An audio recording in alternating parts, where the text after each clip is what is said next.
Assalamualaikum warahmatullahi wabarakatuh. Oke.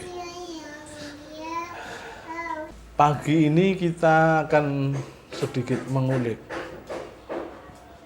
tentang maraknya penolakan terhadap sertifikasi ulama atau sertifikasi penceramah yang akan dikeluarkan oleh Departemen Agama.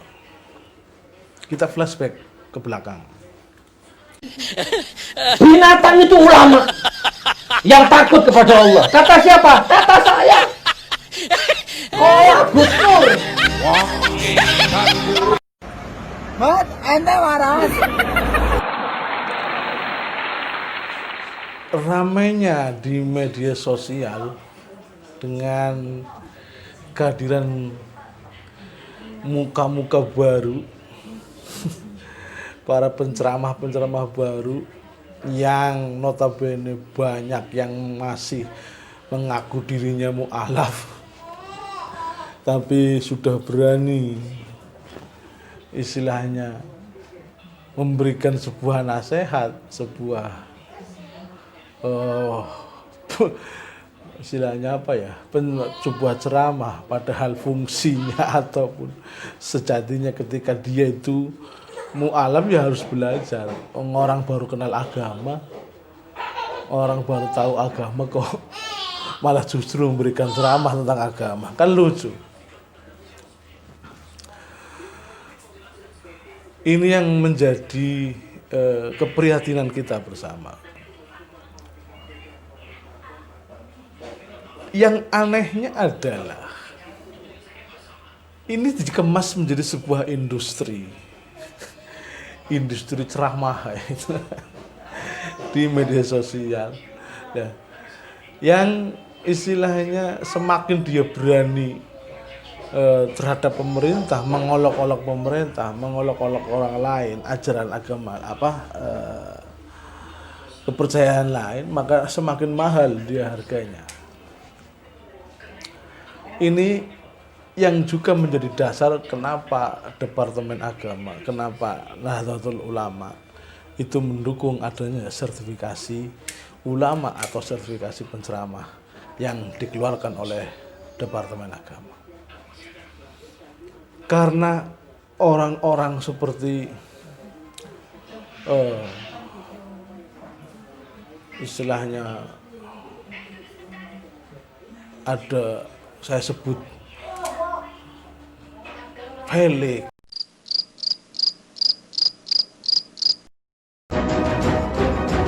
bersama umat tegakkan khilafah. Takbir.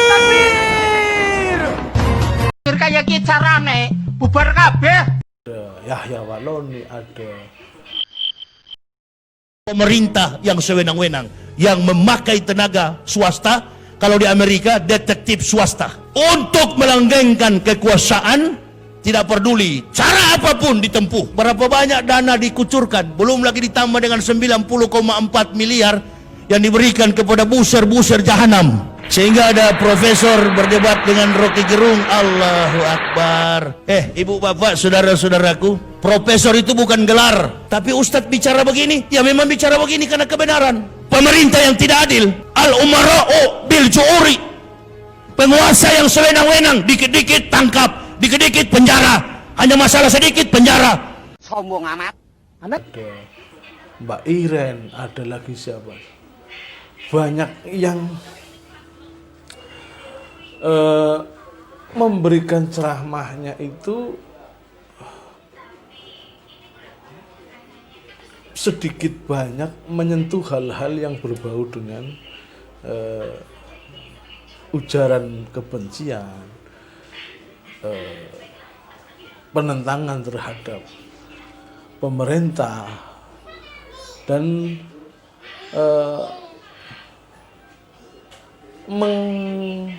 menyalahkan terhadap ajaran yang di luar kepercayaan mereka.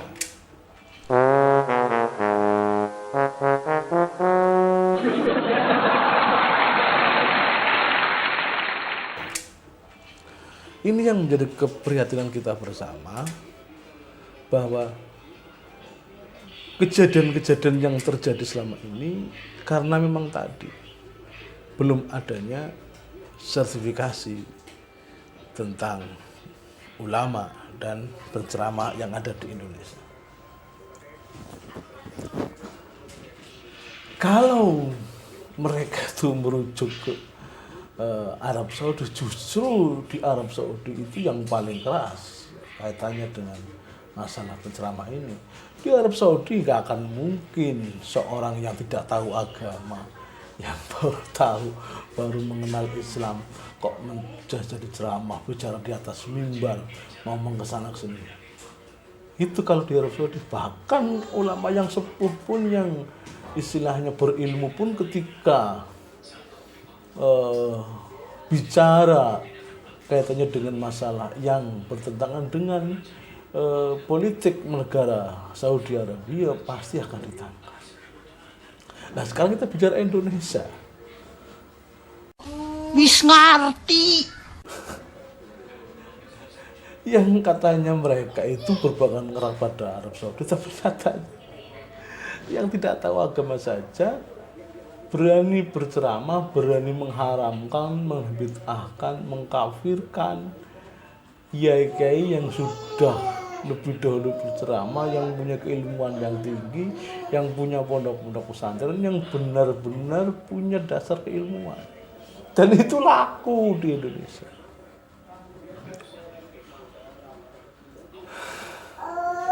Itu baru cerita tentang mu'alaf. Sekarang kita cerita ke yang lainnya. Orang-orang seperti Suki Nur Luhar, Suki Nur atau Gus Nur yang agama, itu juga dibiarkan merajalela, sehingga akhirnya apa yang diucapkan di media sosial, di ceramah-ceramahnya tidak terkontrol dan menjadi sebuah arena pembulian, arena pengkafiran, arena penyalahan terhadap ajaran-ajaran yang ada di Indonesia yang tidak cocok dengannya. Maka kasus penangkapannya itu menjadi sebuah istilahnya keniscayaan. Karena apa? Itu sudah dilakukan berkali-kali. Artinya apa? Ini disengaja. Saya ibaratkan NU sekarang itu seperti bis umum, supirnya mabuk, kondekturnya teler gitu. Keneknya ugal-ugalan, supirnya keneknya juga begitu, dan penumpangnya itu kurang ajar semua. Mat, Anda waras.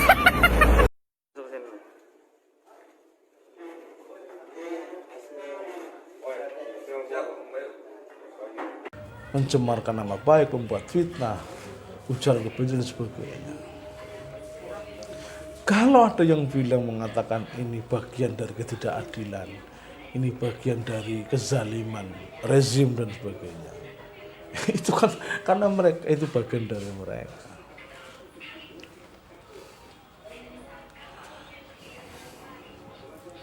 Mari berpikir waras.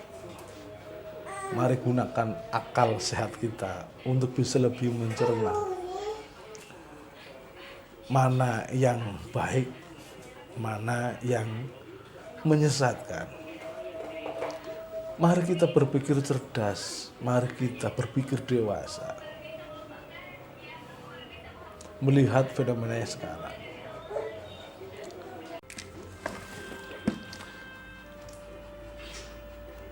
Belum lagi orang-orang yang katanya sudah hijrah, artis-artis yang katanya sudah hijrah, baru hijrah sudah berani ngomong ini itu tentang menyalahkan keyakinan orang lain yang tidak sama dengannya. Ada yang membid'ahkan maulid, ada yang mengatakan tahlilan, maulidan, walaupun itu bukan ajaran Kanjeng Nabi. Ada yang bahkan sampai mengharamkan dan sebagainya. Ini juga lucu. Orang yang baru hijrah, katanya sih baru hijrah, kok berani bicara seperti itu? Hijrahnya itu dalam rangka apa?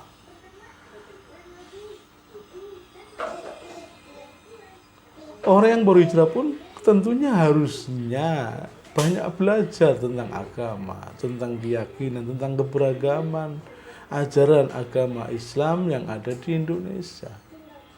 Bukan sebaliknya, malah menyalahkan orang lain. Ini jadi sebuah kelucuan yang terjadi di Indonesia. Belum lagi bicara mereka-mereka yang selama ini mengaku ulama besar. Ada Tengku Dul, ada orang-orang yang katanya sudah masuk jajaran MUI dan sebagainya. Yang isi pembicaraannya, isi ceramahnya bertentangan, selalu bertentangan, bahkan mengolok-olok pemerintah, bahkan istilahnya menyalahkan ajaran orang lain, menyalahkan amalan-amalan orang lain yang tidak sama dengan mereka.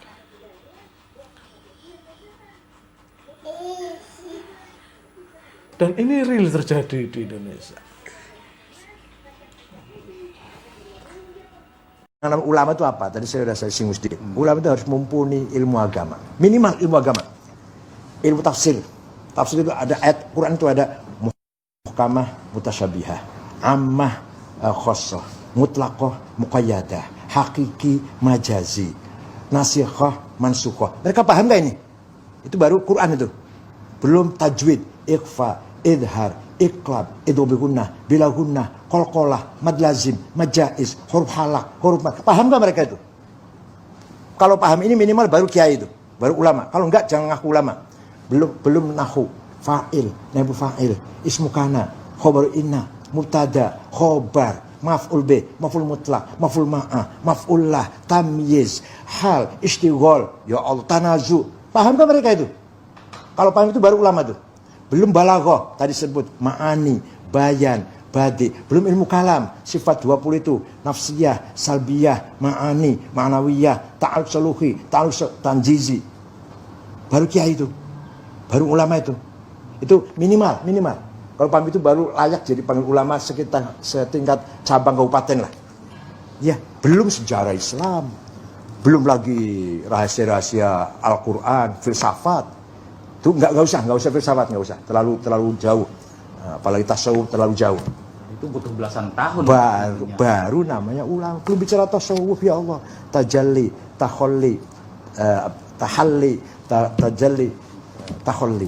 Belum lagi makomat, taubat, warok, zuhud, tawakal, ridho, syukur, tumaninah, ma'rifat. Belum lagi bicara khawatir, zauk, intuisi, khawatir ilahiyah, khawatir malakutiyah, khawatir nafsaniyah, khawatir syaitoniyah.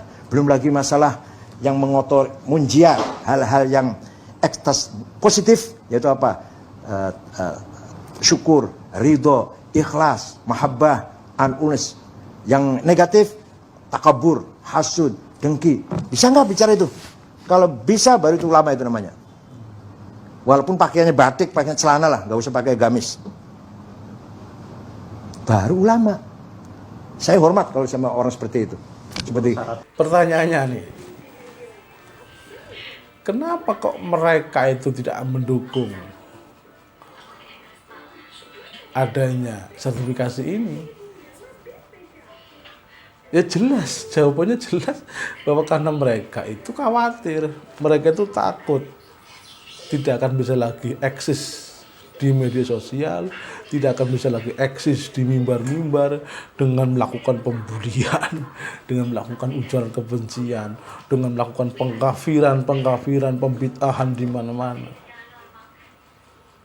Itu makanya mereka menolak adanya sertifikasi ulama. Karena apa? Mereka sadar diri bahwa mereka itu bukan ulama, bukan penceramah, atau bukan yang ahli dalam bidang agama. Makanya mereka ketakutan. Akhirnya memberikan perlawanan dengan memberikan istilahnya berita-berita palsu, pembohongan publik. Inilah itulah rezim katanya ditolong dengan mereka dan sebagainya. Padahal itu semata karena ketakutan mereka. Kalau punya dasar ilmu, kalau memang benar-benar punya keilmuan yang pas, yang benar, kenapa harus takut atau sertifikasi? Mari kita dukung bersama sertifikasi ulama atau sertifikasi penceramah, agar orang-orang yang tidak mempunyai latar belakang yang jelas, yang tidak punya keilmuan yang jelas, tidak merajalela di media sosial. Jadi hanya mereka-mereka yang punya keilmuan dan dasar keagamaan yang jelas itu yang diperbolehkan untuk memberikan sebuah ceramah agama, sebuah pencerahan, agar kita yang mendengarkan, agar kita yang melihat benar-benar tercerahkan, benar-benar mendapatkan ilmu, tidak hanya sekedar guyonan, tidak hanya sekedar bulian, tidak hanya sekedar makian, tidak hanya sekedar ujaran kebencian yang nantinya akan menyesatkan kita bersama. Salam waras, salam damai, salam budaya. Assalamualaikum warahmatullahi wabarakatuh.